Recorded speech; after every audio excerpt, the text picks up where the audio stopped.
Welcome to The Explainer. Today we're going on this, thrilling journey straight into the human mind. We're unpacking a highly complex, honestly, incredibly cinematic dream. And I'm not just talking about some bizarre sequence of random events here. I mean a deeply structured narrative holding some profound psychological truths.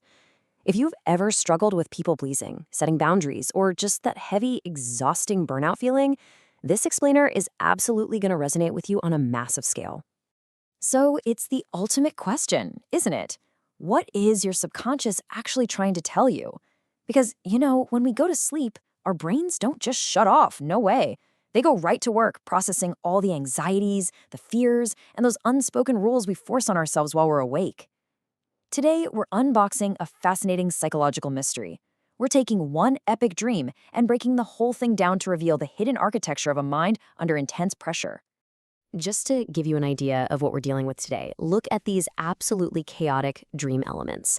We've got a massive shared mansion, forced labor and slaves, an FBI manhunt with false accusations, and a really violent confrontation involving a carving knife.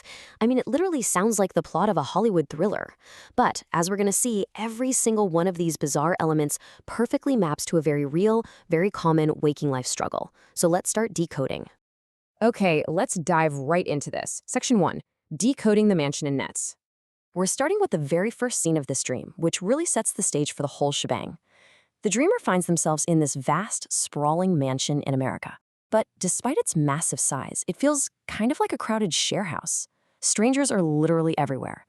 And on top of that, the outside of the house is entirely draped in these weird protective nets. This perfectly mirrors that waking life struggle of setting boundaries. The huge house? That's wanting to expand your life and have your own space. But the strangers show that your personal time is constantly being encroached upon by others. And those nets are this desperate subconscious attempt to build a wall and keep people out, mainly because your actual emotional boundaries have worn dangerously thin. If your real life feels like you're constantly accommodating others in your own space, your brain is going to literally build nets in your sleep to try and protect you. Crazy, right? Moving on to Section 2, slavery and ignoring your needs. As we move deeper into the house, the dream takes a noticeably darker turn. We transition to a scene heavy with symbolic weight. Inside the mansion, the dreamer sees slaves, people forced to work unconditionally for the benefit of others, totally stripped of their own autonomy.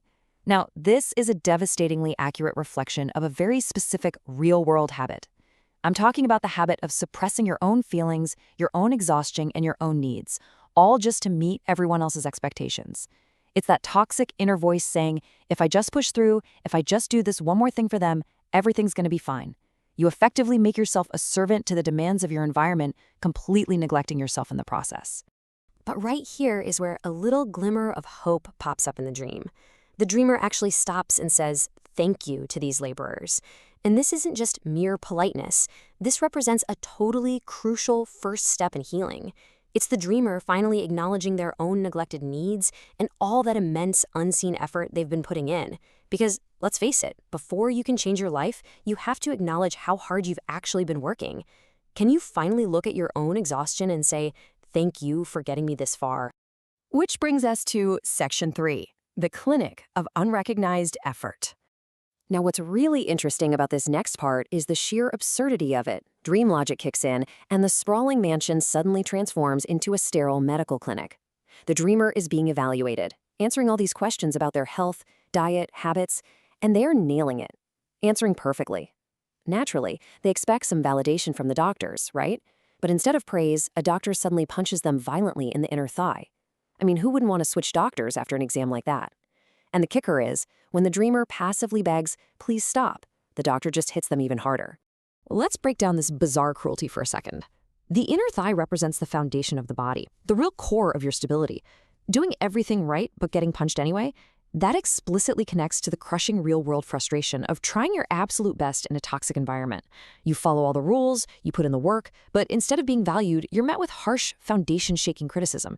And just like in the dream, passively accepting it or quietly pleading for it to stop? Yeah, that usually doesn't change the behavior of toxic people. Your efforts are just completely denied validation. Next up is Section 4, the FBI and self-blame. At this point, the psychological tension is really boiling over and the dream morphs again.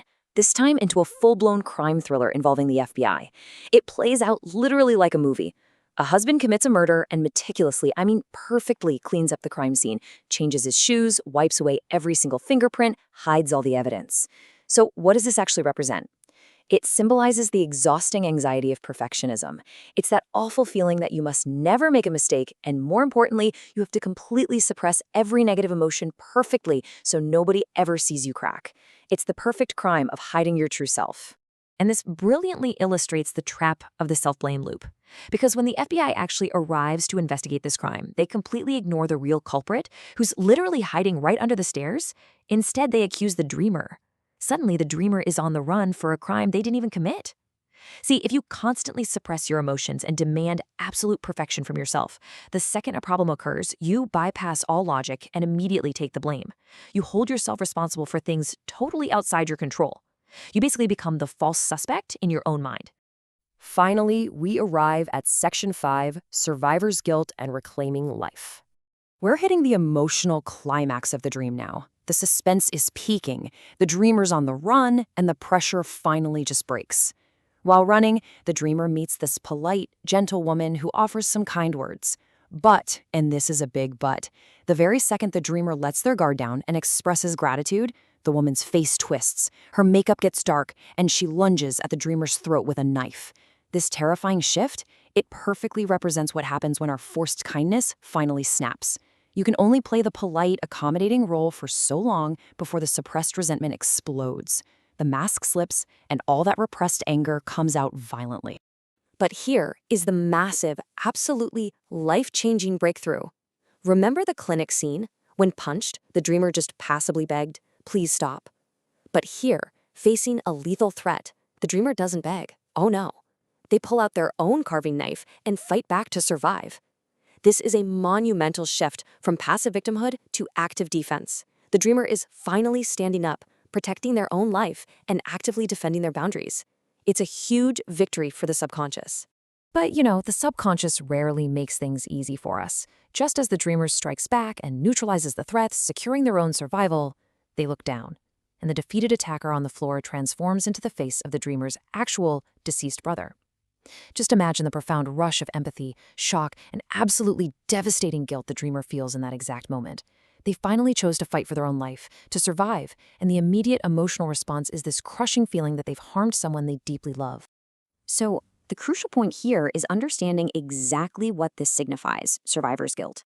It is that deep-seated, incredibly painful feeling of guilt for simply surviving. It's the subconscious belief that if you move forward, if you assert your boundaries, or if you dare to seek your own happiness after the loss of a loved one, you're somehow betraying them. The dreamer's mind literally equated fighting for their own happiness with attacking their beloved brother. But here's what we really need to take away from this explainer today.